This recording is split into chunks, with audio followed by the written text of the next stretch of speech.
I remember when I first started doing hair, I was incredibly addicted to precision cutting. As a matter of fact, I really didn't like it when I had to go back after I finished my cut. And when I was done blow drying, I felt like if I had to go back and touch anything, I felt like I was a failure and I didn't do anything as good as I possibly could have. And then I realized over time that precision cutting is perfect when everybody's head and hair are the same, but in my experience, nobody's head and nobody's hair is the same.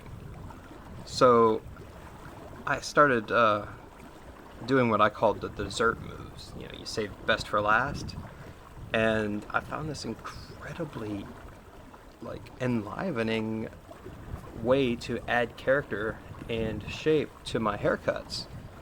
And ultimately, it was through application of dry cutting techniques, and it was a visual aspect of haircutting that I had previously not been able to grasp. So when we do precision cutting, especially wet precision cutting, we build up a shape from the inside out. We build our foundation, we add our walls, then we put our roof on, and through that entire process, it's very precise, and you can make any shape that you can possibly imagine and make it beautiful and make it perfect. But in the real world, when somebody's hair has a wave in one spot and it doesn't have a wave in another spot, and you're cutting the hair wet, you're going to run into some issues. And over time, I found myself coming back to the same handful of really awesome techniques that would just finish those haircuts in the most perfect way. And over time, when you get to doing the same things for a long period of time, you want to start experimenting. So I took those finishing techniques that were dry cutting, and I started actually applying them to more and more and more of the haircut. So depending on how I feel, I may actually not cut the hair wet at all. My favorite of the techniques would have to be the twisted texture, where you take pieces out of the shape, twist them, and then run through them with a texturizing shear. Um, Another one of my favorites is, the framing of the face with reverse slide cutting with shears. Another one is elevating and over directing and using deep V, almost what we call PowerPoint cutting.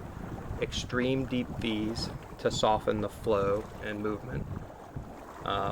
And one of the most amazing ones to watch, the best ones, is to take clippers or trimmers over a dry haircut, and you can create a plethora of solid shapes, soft shapes. Really, there's almost no limit to what you can do with a set of really fine trimmers and a dry head of hair. As a matter of fact, it's a lot like ice sculpting with a chainsaw. I mean, you've seen people do really amazing things with chainsaws. And, a block of ice comes out looking like a swan or a bear. So it's these handful of dry cutting techniques that I come back to over and over again. And it's extremely liberating. But also, it can cut a haircut time in less than half on occasion, especially if you're not having to build a complex shape. Now, I will say that dry cutting is best for flow, and precision wet cutting is best for building a precise shape. But when you're not building a precise shape, or if there's already a precise shape there and you really want to create the flow, quick dry cutting techniques. This is the heart of it.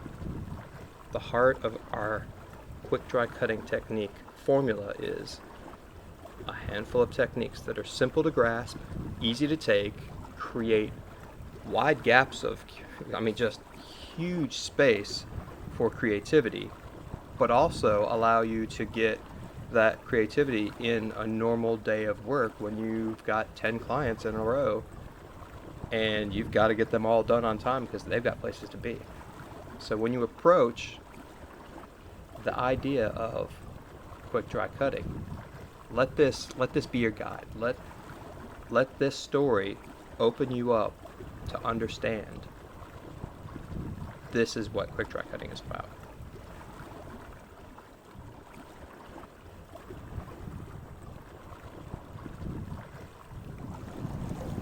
Our goals for the quick dry cutting techniques course or class or introduction, or however you want to put it, is to connect with the majority of hairstylists.